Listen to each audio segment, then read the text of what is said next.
Hierarquia, culpabilidade, direto para o quadro.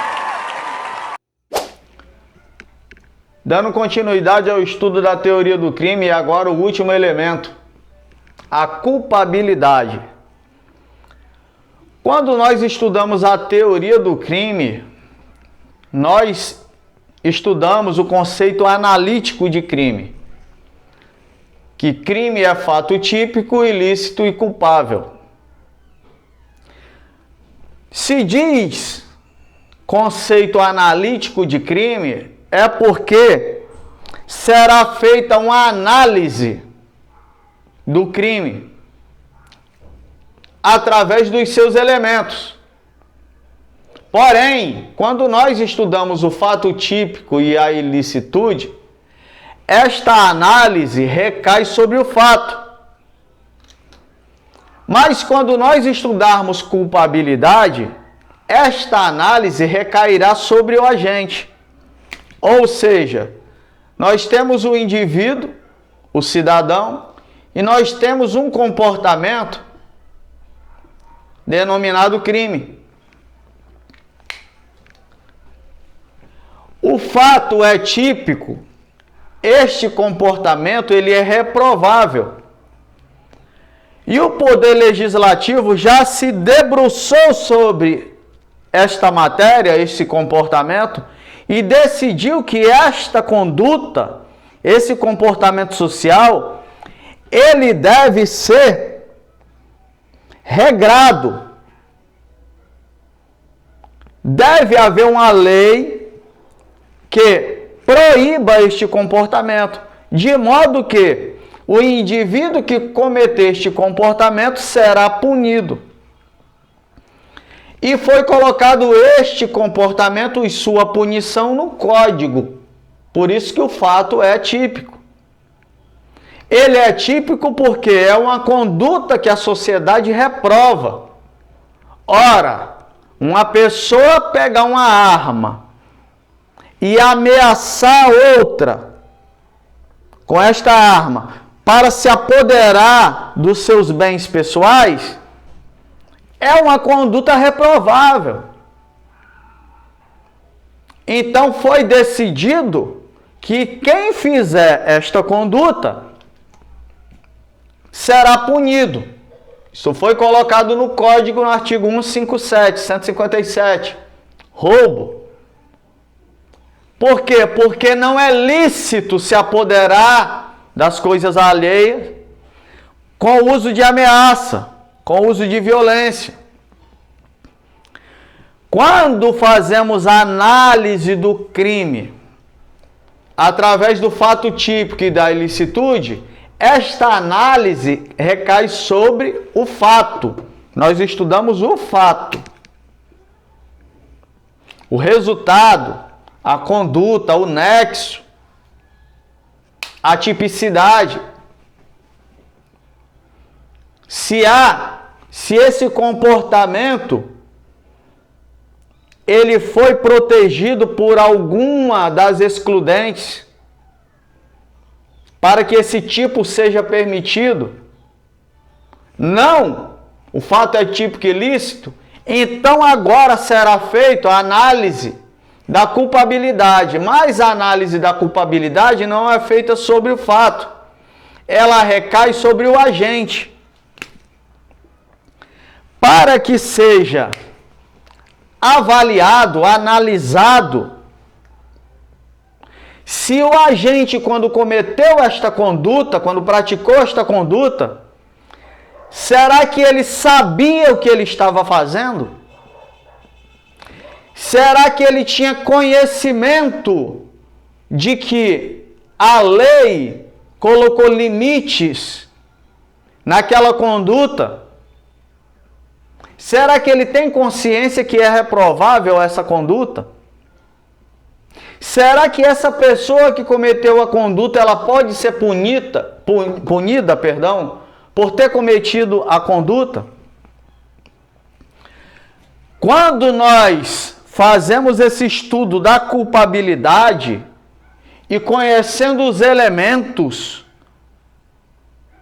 nós podemos afastar do agente a responsabilidade pela prática dessa conduta. Enquanto no fato típico nós podemos afastar a tipicidade, ou seja, justificar que o simples fato praticado não havia intenção de delinquir, ou que haja uma justificativa para o fato a ponto de não haver materialidade suficiente, a valoração do bem jurídico atingido não ser suficiente para o direito penal remover a liberdade de alguém, fato típico. Ou, se a ilicitude ela foi cometida, um ato ilícito, mas será que não há uma justificante? Será que ele não estava protegendo a própria vida? Estudamos isso em ilicitude. Aqui nós afastaríamos a tipicidade. Aqui nós afastaríamos a ilicitude do fato.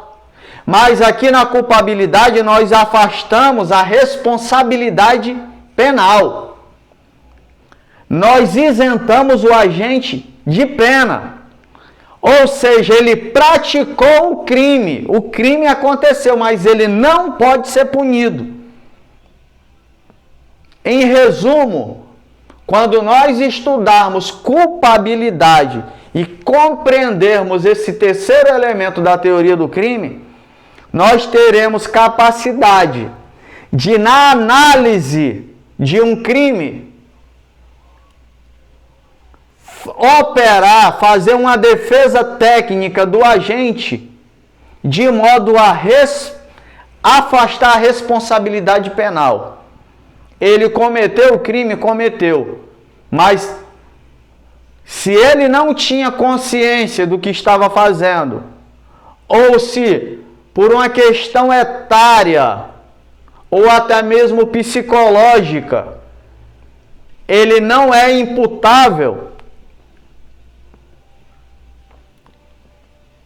ou se não havia outra conduta, outro comportamento a ser praticado, se não podia exigir dele uma conduta diferente, também poderá ser afastada a culpabilidade, a responsabilidade penal será afastada do agente.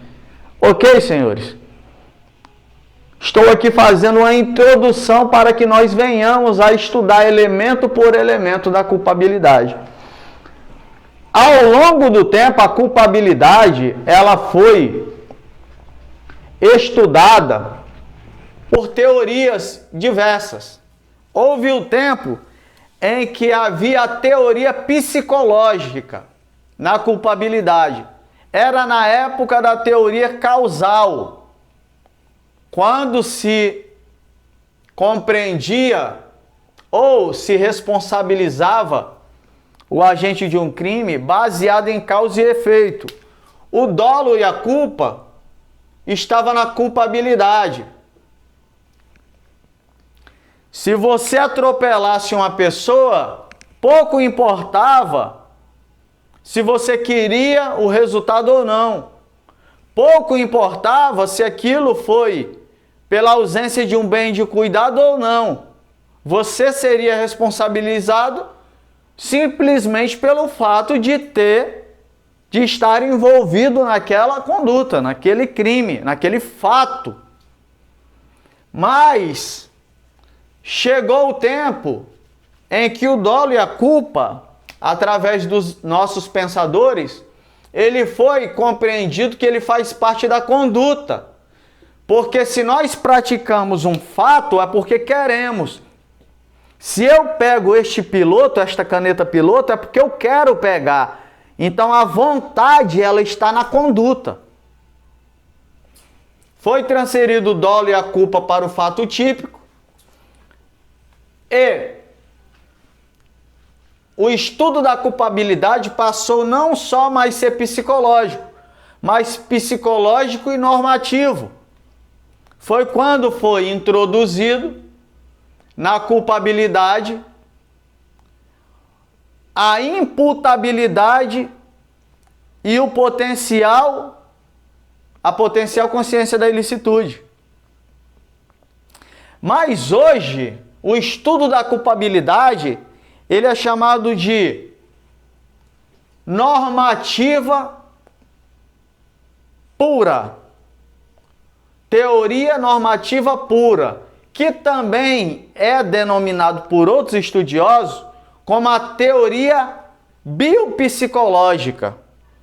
E por que dessa diferença? Veja bem, quando falamos de dolo e quando falamos de culpa, nós falamos de vontade em relação ao crime.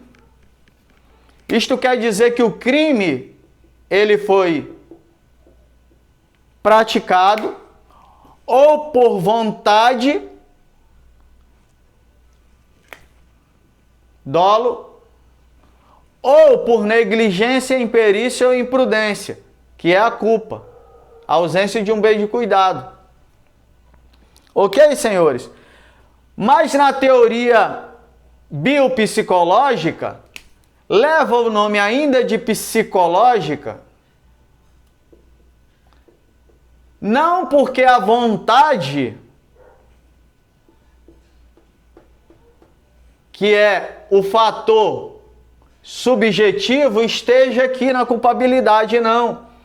Mas psicológica porque na imputabilidade vai ser analisado se o agente tinha o raciocínio mental completo, se ele era capaz, se ele tinha capacidade mental de entender a ilicitude do fato.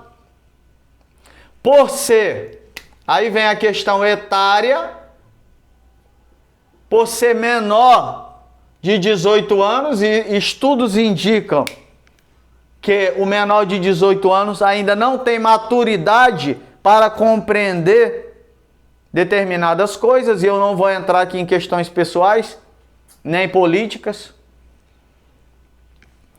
Sobre a questão do desenvolvimento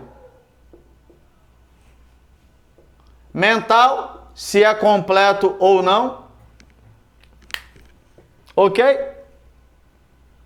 Então, a parte psicológica, que hoje, porque biopsicológica, porque tem a ver com o seu corpo, com o seu crescimento, com a sua maturidade, tem a ver com o seu organismo vivo. Trata-se mais de questão objetiva do que subjetiva. Por isso que diz que é normativo puro. Porque são circunstâncias objetivas que dirão se o agente tinha condição de saber o que estava fazendo e se ele tem condição de ser punido pelo Estado. Essa é a principal diferença. Mas a subjetividade não está na culpabilidade, está no fato típico, na conduta. Se houve vontade ou não. Aqui é uma questão de entendimento psicológico, na questão de que se ele tem informações, se ele tem compreensão, se ele tem raciocínio, se ele tem lógica. Ok, senhores? É disso que se trata.